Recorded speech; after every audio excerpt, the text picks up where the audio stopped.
नमस्कार, मैं हिमांशु मिश्रा और आप देख रहे हैं द इनसाइड स्टोरी। आज बात करेंगे कांग्रेस की और उस विपक्ष की जो कभी कांग्रेस को पसंद नहीं कर रहा था।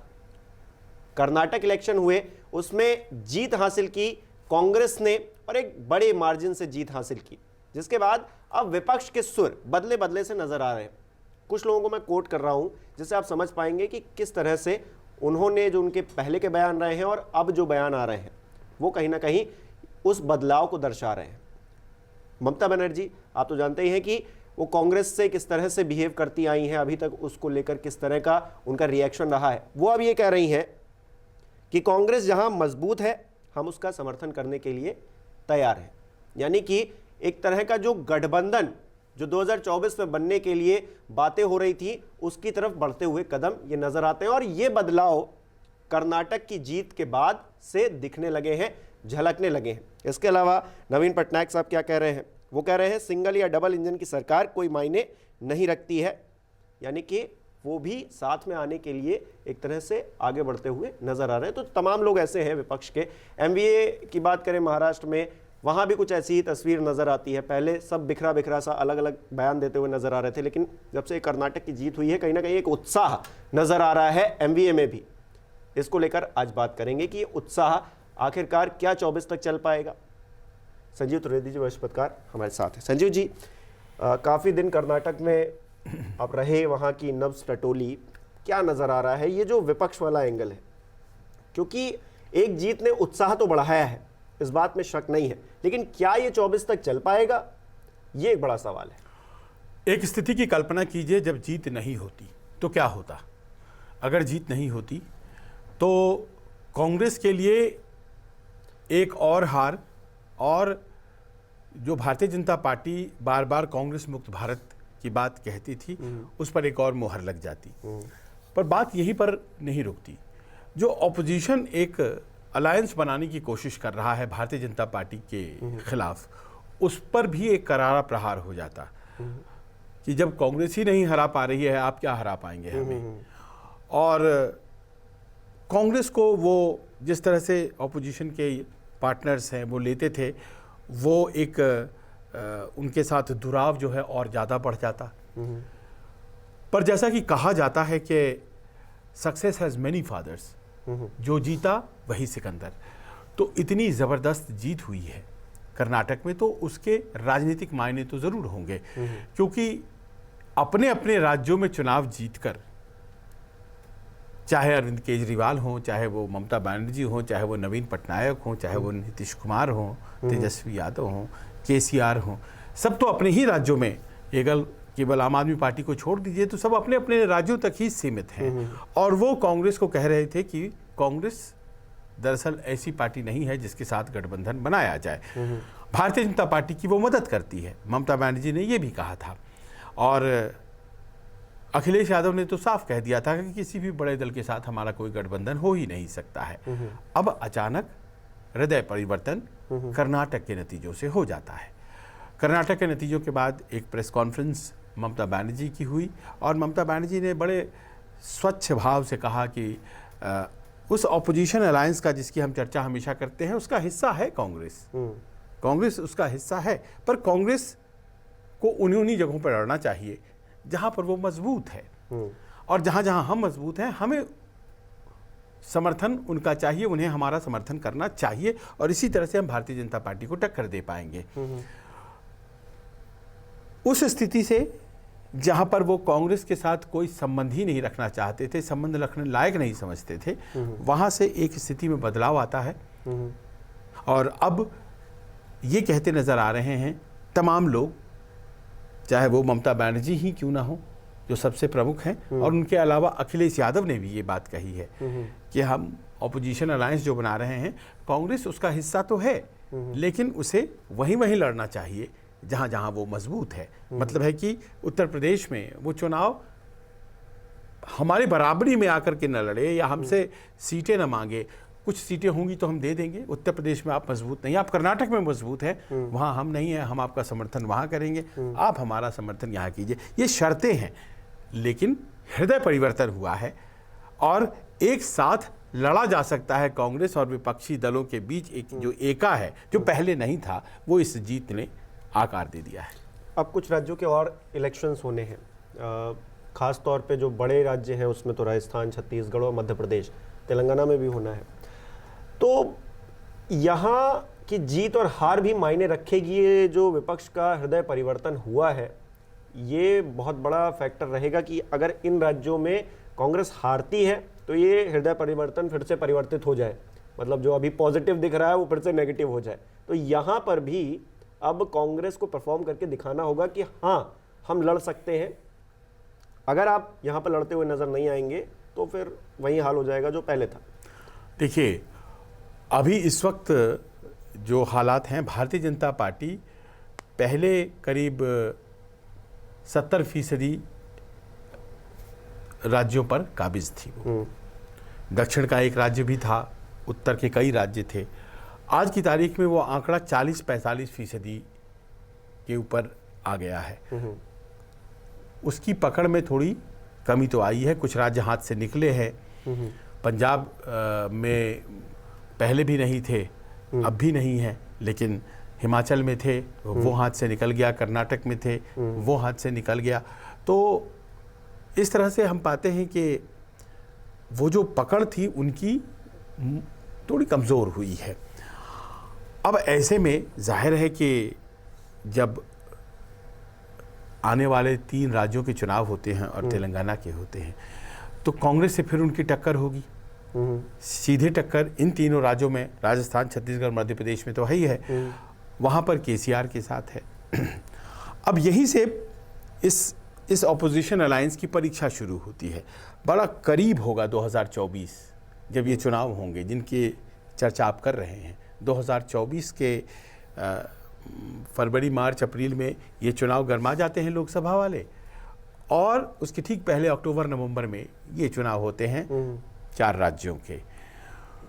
तो अब ये समझिए आपके उस वक्त ये मांग होगी कि मध्य प्रदेश में तो कांग्रेस पार्टी मजबूत है, लेकिन अगर वो गठबंधन का धर्म अपनाती है तो सपा को टिकट दे, बसपा को भी टिकट दे, क्योंकि जो बॉर्डरिंग इलाके हैं मध्य प्रदेश और उत्तर प्रदेश के, खासतौर पर बुंदेलखंड का जो इलाका है उनकी तरफ, मध्य प्रदेश की तरफ, वहाँ पर हमें टिकट चाहिए।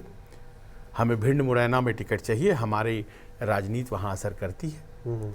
ये पहले भी लड़ाई की वजह रही है। कांग्रेस कहती है कि साहब हम यहाँ मजबूत हैं, आपका ही फॉर्मूला है, जो जहाँ मजबूत है वो लड़ेगा, हम यहाँ मजबूत हैं, हम आपको नहीं देंगे। फिर ये अपने उम्मीदवार उतार देते हैं। अब क्या इस बार उतारेंगे अखिलेश या नहीं उतारेंगे, ये कहते हुए कि यहाँ पर मजबूत कांग्रेस है तो हम कांग्रेस को लड़ने देंगे। यहाँ पर ये परीक्षा सामने आएगी। तेलंगाना चलिए, वहाँ पर कांग्रेस लड़ेगी केसीआर से, बीजेपी भी लड़ रही है, लेकिन प्रमुख चैलेंजर कांग्रेस है। तो वहाँ कैसे होगा? क्या केसीआर और कांग्रेस की लड़ाई नहीं होगी? और अगर होगी तो किस तरह का ऑपोजिशन अलायंस? इसीलिए अभी तक कांग्रेस ने कोई प्रतिक्रिया नहीं दी है। राजस्थान और छत्तीसगढ़ की बात कर लीजिए। छत्तीसगढ़ में भी मान लीजिए कि अगर बीएसपी अपना भाग्य आजमाती है, राजस्थान में भी आजमाती है, तो वो अगर वहाँ सीटें मांगती है और कांग्रेस कहती है कि यहाँ तो हम मजबूत हैं, बीएसपी को सीटें नहीं मांगनी चाहिए, तो फिर वो ऑपोजिशन अलायंस बनेगा कैसे? तो अभी भी बहुत खींचतान इस पूरे थियरी और कॉन्सेप्ट में है।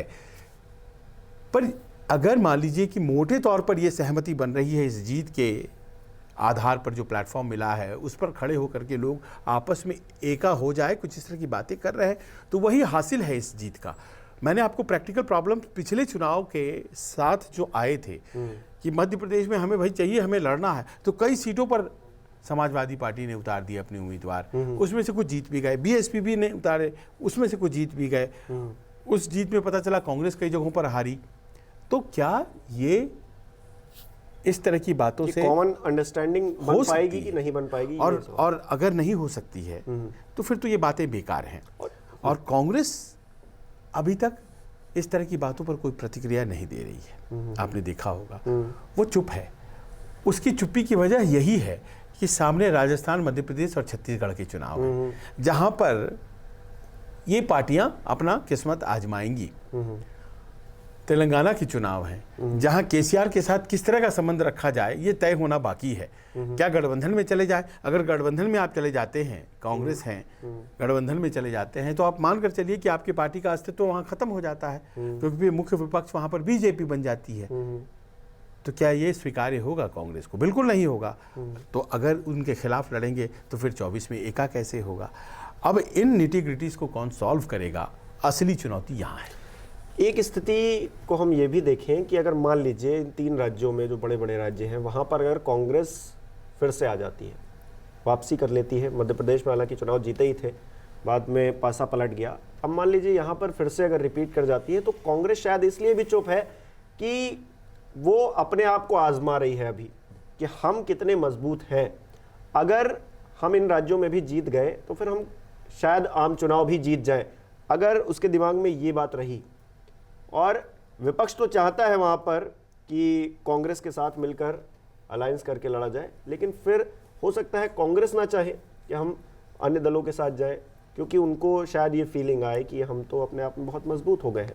तो ये अभी साफ तौर से कह देना कि विपक्ष जाएगा, विपक्ष की ही बात सुनी जाएगी, कांग्रेस अपना पक्ष अगर मजबूत हो गई ज़्यादा इन 3 राज्यों के जरिए, तो वो अपना पक्ष और भी मजबूती के साथ रखेगी फिर कि हम नहीं जाएंगे, अब या फिर मेरी शर्तों पर। हाँ, कांग्रेस के साथ ये समस्या तो आएगी, क्योंकि कांग्रेस कई राज्यों में है, सब राज्यों में है।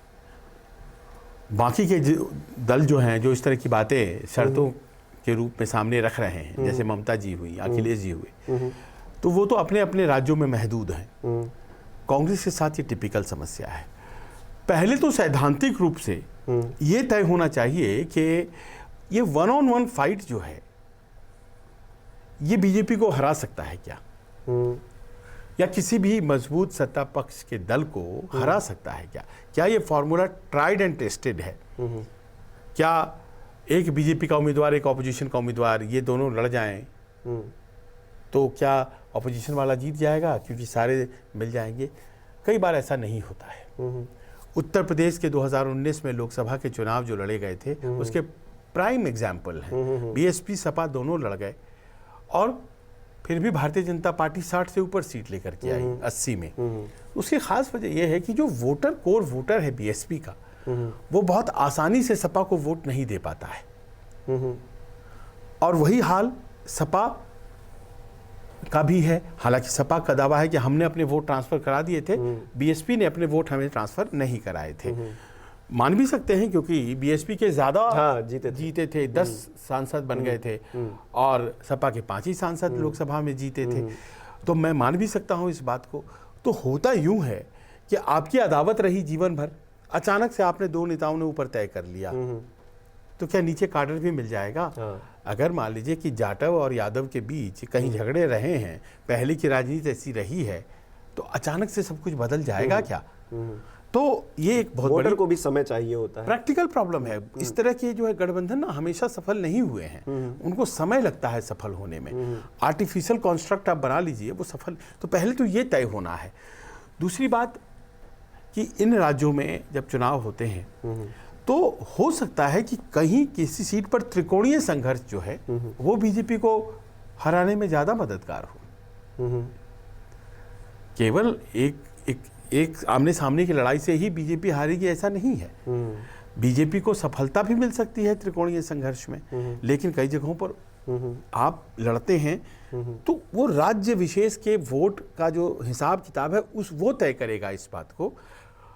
मध्य प्रदेश की बात करें तो मध्य प्रदेश में कांग्रेस वोट है और बीजेपी वोट है, जनरली इसी तरह का वोट है। राजस्थान में भी इसी तरह का वोट है, पर तेलंगाना में इस तरह का वोट नहीं है। एक्सट्रीम राइट विंग वोट्स हैं, रीजनल सेंटीमेंट वाले वोट केसीआर के साथ हैं, जो सेंट्रिस्ट वोट बैंक है अभी भी कांग्रेस के साथ एक बड़ा वर्ग है वहाँ पर। तो फिर कैसे एक में कर दिया जाए, ये अभी सोच जो है वो पूरी तरह से मुझे लगता है कि अपना आकार नहीं ले पाई है कि ऑपोजिशन अलायंस हो तो कैसा हो। ऑपोजिशन अलायंस हो ये सब मानकर चल रहे हैं, पर ये कोई गारंटी नहीं है कि नवीन बाबू को उड़ीसा में कहा जाए कि आप ही लड़िए बीजेपी से और वो सभी सीटों पर बीजेपी को हरा देंगे। जी नहीं, हो सकता है कि कहीं कांग्रेस त्रिकोणीय संघर्ष बनाए तो उसमें नवीन बाबू जीते, कहीं कांग्रेस जीत जाए त्रिकोणीय संघर्ष बने तो ये जो सोच है ना कि बस 1 on 1 होना चाहिए, पहले तो इसे ही एक डिबेट की ज़रूरत है। ये पहले तय हो जाता है, उसके बाद और मध्य प्रदेश, छत्तीसगढ़, राजस्थान में 1 on 1 फाइट, जैसा कि अभी ममता जी और अखिलेश जी कह रहे हैं, अगर वो होने देते हैं और सीटें वहाँ नहीं मांगते हैं, जैसा कि पिछली दफ़ा मांग रहे थे और फिर लड़ा दिया था अपना उम्मीदवार, तो वो भी एक टेस्ट केस हो जाएगा कि भाई आप अगर वहाँ कांग्रेस लड़ जाती है, त्रिकोणीय संघर्ष वहाँ होता है। देखिए केसीआर वहाँ मजबूत है तेलंगाना में, लेकिन क्या वो बीजेपी के साथ आमने सामने लड़ें या त्रिकोणीय लड़ें, तो ये सब तमाम बातें तय होनी है। हालांकि आम चुनाव के जो मुद्दे होते हैं वो बहुत ज़्यादा डिफरेंट होते हैं। कर्नाटक आप तो घूम के आए, वहाँ पर आपने ज़मीनी स्तर पर जाना, देखा, समझा। एक राज्य के मुद्दे और एक जो आम चुनाव होता है उसके मुद्दों में बहुत फ़र्क होता है। और बीजेपी को हमने देखा है कि वो फिर मोदी मैजिक जो काम करता है उसका एक अलग ही रुतबा है। तो ऐसे में क्या विपक्ष का गठबंधन काम आएगा, या फिर आपको लग रहा है कि केंद्र में क्योंकि मुद्दे ही अलग होते हैं तो वहाँ पर एक चेहरा या फिर एक ऐसी चीज़ कांग्रेस डेवलप करने की कोशिश करेगी 24 के लिए कि वो अकेले ही जाए लड़ने? देखिए कांग्रेस ने बहुत ही सावधानी से काम किया कर्नाटक में, और चेहरे के चक्कर में नहीं पड़ी, मुद्दों के चक्कर में पड़ी। जब चेहरा नहीं है कांग्रेस के पास ऐसा कोई जिसको कि प्रोजेक्ट किया जाए, क्योंकि वो चेहरे को लेकर ही तो अभी भी लड़ाई चल रही है सिद्धारमैया और शिव कुमार की, तो कोई ऐसा कंसेंसस चेहरा नहीं है। तो उन्होंने, और राहुल गांधी या प्रियंका गांधी का चेहरा मोदी जी के चेहरे से कमज़ोर पड़ जाता, तो उन्होंने मुद्दों का सहारा लिया और उन्होंने कहा कि मुद्दे नहीं है बीजेपी के पास, इसीलिए वो चेहरा लाते हैं। और देखिए हम तो जनता से जुड़े मुद्दे, तो उन्होंने अपनी योजनाओं को गिनाना शुरू किया, 5 गारंटी, और इस तरह से वो 5 गारंटी की बात धंस गई। भ्रष्टाचार, पेसीएम सरकार, है ना, 40% सरकारा, ये सब बातें जो है उनके दिल में जा कर के बस गई लोगों के, और मेरे चेहरे की भी जीत हो गई। देखिए ज़रूरी नहीं होता है, 2004 के चुनाव हमने देखे हैं, अटल जी का भी बड़ा ही विशाल कद और चेहरा था, उनके खिलाफ कोई कैंडिडेट मिलना मुश्किल था, लेकिन चुनाव हुए थे, चुनाव हुए और विपक्ष जैसे तैसे करके उसने चुनाव लड़ा, गठबंधन के तहत ही लड़ा, यूपीए बन गया था और उस यूपीए ने चुनाव हरा दिया एनडीए को। तो चेहरा अगर नहीं है तो चुनाव नहीं जीता जा सकता, ऐसा नहीं है। और अगर कांग्रेस चेहरा खोजने में लग जाती है और कहती है कि राहुल या प्रियंका हमारे कैंडिडेट होंगे, तो उसी दिन जो है वो विपक्षी अलायंस जो है वो क्रम्बल करने लगेगा, क्योंकि ममता बनर्जी को और अखिलेश को ये सब कुछ स्वीकार होगा, या अरविंद केजरीवाल को ज़्यादातर लोग कहते हैं कि जी नहीं होगा, क्योंकि इन्होंने अपनी ज़मीन एंटी कांग्रेसिज्म पर तैयार की है। अब भले ही इनके सामने बीजेपी खड़ी हो गई है आकर के, पर इनकी जो प्राथमिक ज़मीन तैयार हुई है वो एंटी कांग्रेसिज्म पर हुई है। अब उसके व्यक्ति को कैसे वो अपना चेहरा स्वीकार कर लें, तो बड़ा ही इंटरेस्टिंग होगा ये देखना कि ऑपोजिशन अलायंस बनता कैसे है। कोई 1 to 1 की बात जो है वो हर कंस्टिट्यूएंसी पर सही है, सभी 543 कंस्टिट्यूएंसी पर ये भी अनुचित होगा मान लेना। और साथ ही साथ कांग्रेस जहां मजबूत है, अगर वो अकेले वहां लड़ती है, किसी को नहीं देती है अपनी जगह में टिकट, तो फिर जाहिर है कि समाजवादी पार्टी भी टिकट नहीं देगी उत्तर प्रदेश में कांग्रेस को। तो क्या उस 24 की तैयारी इस 2023 के अक्टूबर-नवंबर से शुरू हो जाएगी? और अगर ऐसा हो जाता है तो मानिए कि कोई अलायंस आकार लेता है, वरना अक्टूबर के जो चुनाव होंगे अक्टूबर-नवंबर के, वो एक टेस्ट होंगे, एक लिटमस टेस्ट होंगे कि 2024 में क्या होने जा रहा है। अच्छा, हृदय परिवर्तन की एक वजह और ये नज़र आती है कि राहुल गांधी को इन चुनाव में जो कर्नाटक में हुए उनको आगे नहीं रखा गया। प्रियंका भी उसी जुनून के साथ मैदान में लड़ती हुई नजर आई। डीके शिव कुमार तो थे ही, मतलब बाकी और जो स्थानीय नेता हैं वो भी थे, अध्यक्ष भी थे। एक चेहरा जो मतलब आरोप लगता है कांग्रेस पे कि वो राहुल गांधी को हमेशा फ्रंट पे रखना चाहती है, वो इन चुनाव में नहीं हुआ और चुनाव जीते भी। ये भी एक वजह रही कि विपक्ष जो है उसको ये लग रहा है कि राहुल गांधी आगे नहीं है तो हम उनका सपोर्ट कर सकते हैं, या फिर कांग्रेस या फिर विपक्ष की यही बड़ी दिक्कत भी है कि वो कांग्रेस हमेशा राहुल गांधी को ही प्रमोट करती है उन्हीं का चेहरा इस्तेमाल करती है, तो हम नहीं जा सकते उनके साथ। देखिए, ये राहुल गांधी क्योंकि आगे नहीं रहे? ये उत्तर की बात है। दक्षिण में राहुल गांधी को उस तरह से व्यू नहीं किया जाता है जिस तरह से उत्तर में किया जाता है। दोनों माइंडसेट में अंतर है। राहुल गांधी केरला में, राहुल गांधी आपके कर्नाटका में, इन सब जगहों पर वो पॉपुलर हैं। वहाँ पे ये जो एक उत्तर भारत में मैंने देखा है कि उनको लेकर के जो एक सोच है, उससे अलग सोच दक्षिण भारत में मुझे दिखी, तो वो रेलिवेंट है। लेकिन प्रियंका गांधी का इस चुनाव में सतह पर आकर के जिस तरह से उन्होंने उत्तर प्रदेश में उन्होंने कोशिश की थी, उन्हें सफलता नहीं मिली थी, लेकिन एक मजबूत स्टेट लीडरशिप के साथ जोड़ करके कैसे नतीजे हासिल किए जा सकते हैं, ये दूसरी दफ़ा हिमाचल के बाद उन्होंने कर्नाटक में प्रूव किया। हिमाचल में वो रहती ही थी और कुछ भाषणों में उन्होंने कांग्रेस के लिए जो किया उससे एक हवा बनी, और यहाँ पर उन्होंने हवा बनाई। दूसरी बात कि एक नई चीज़ सामने आई, रिवर्स पोलराइजेशन। बहुत ज़्यादा बजरंगबली के नारे जो लगे, उससे जो अकलियत मुस्लिम समाज था उसने एक तरफा वोटिंग मार दिया। जेडीएस को जो वोट जाया करते थे, वोक्कालिगा और मुस्लिम वोट बैंक भी एक सच्चाई थी कर्नाटक की, खासतौर पर मैसूर क्षेत्र में, जो कि जेडीएस का आधार क्षेत्र कहलाता था। इस बार आपने देखा होगा वो उनकी संख्या 19-20 पर आ गई है, 37 से आधी हो गई। वो इसकी वजह यही थी कि जैसे ही ये ध्रुवीकरण हुआ धार्मिक आधार पर, वैसे ही वो सारे मुस्लिम वोट जो है वो चले गए कांग्रेस को बिना कुछ किए हुए।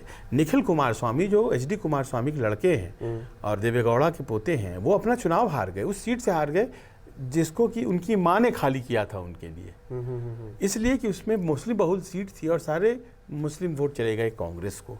तो एक रिवर्स पोलराइजेशन भी हो रहा है और उस मजबूत उम्मीदवार के नाम पे हो रहा है जो लगता है कि बीजेपी को हरा देगा। ये भी एक फैक्टर है।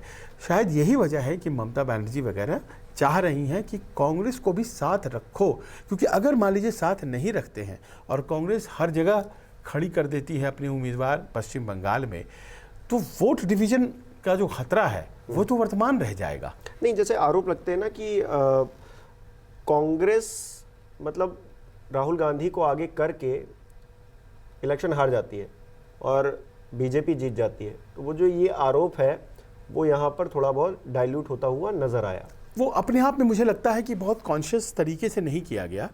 एक राजनीति में बदलाव आ रहा है कांग्रेस के। हमने देखा इस बार कांग्रेस का अध्यक्ष कोई और था। आला कमान जब हम बोलते थे तो पहले 10 जनपद नाम आता था, अब वो खड़गे जी का निवास है आला कमान, है ना, वहाँ पे मिलने के लिए जा रहे हैं राहुल गांधी। तो कुछ चीज़ें बदली सी थी इस बार। प्रियंका गांधी और राहुल गांधी कैंपेनर के रूप में थे, तो परिस्थितियां बहुत चीज़ों को बदल देती हैं। बहुत चीज़ें हम खुद से बदलते हैं, बहुत चीज़ें परिस्थितियां बदल देती हैं। तो राहुल गांधी फ्रंट पर नहीं आएंगे। इन कर्नाटक चुनाव ने थोड़ा बहुत उसकी शुरुआत कर दी है। हालांकि राहुल गांधी हमेशा से मुख्य कैंपेनर रहेंगे कांग्रेस पार्टी के, और उनको आप पीछे नहीं कर पाएंगे। अच्छा, विपक्ष नुकसान हो या फायदा हो, लेकिन यह हो सकता है कि आने वाले दिनों में वो ज्यादा कैंपेन उन 5 राज्यों में करें जो दक्षिण के हों।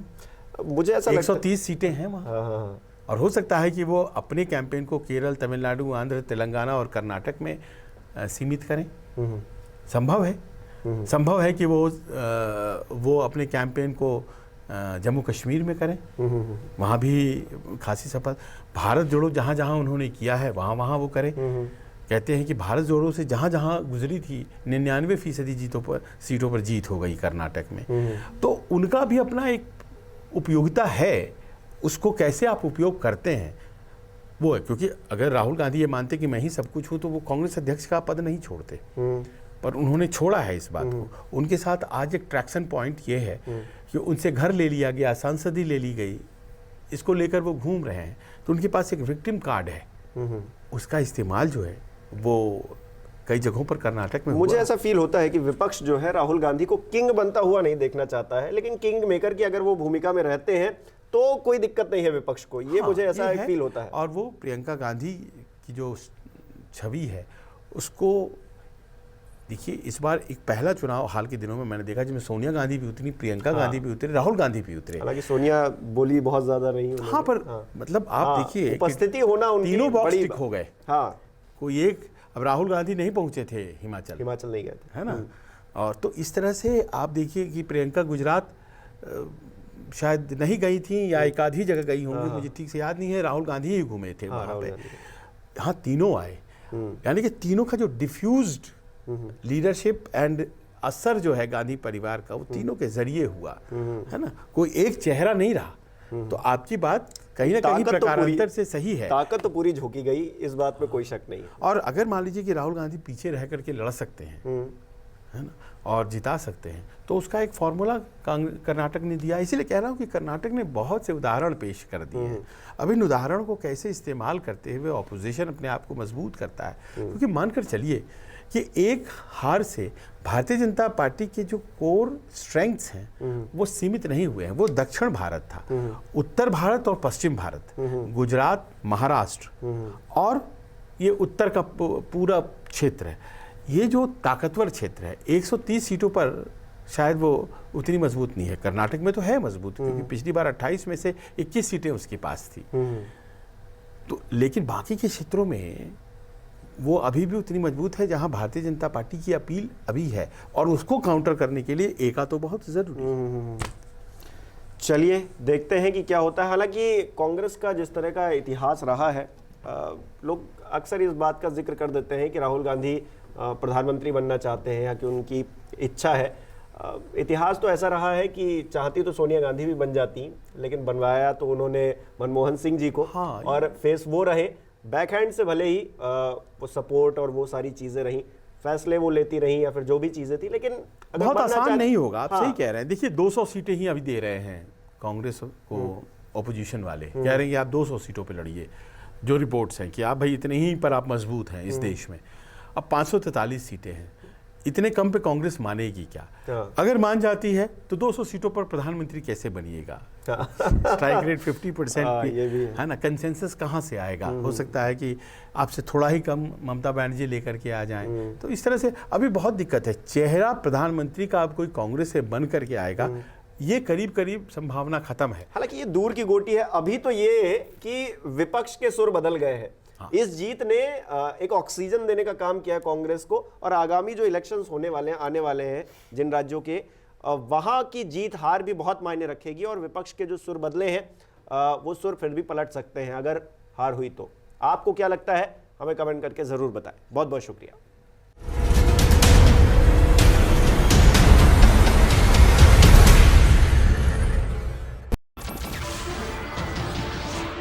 नमस्कार, मैं हूं मानक गुप्ता। अगर आपको हमारा ये वीडियो पसंद आया हो तो इसे लाइक और शेयर जरूर करें, और हां, हमें सब्सक्राइब और फॉलो करना ना भूलें, ताकि आप देश और दुनिया की कोई खबर मिस ना करें। तो जुड़े रहिए हमारे साथ और देखते रहिए न्यूज़ 24।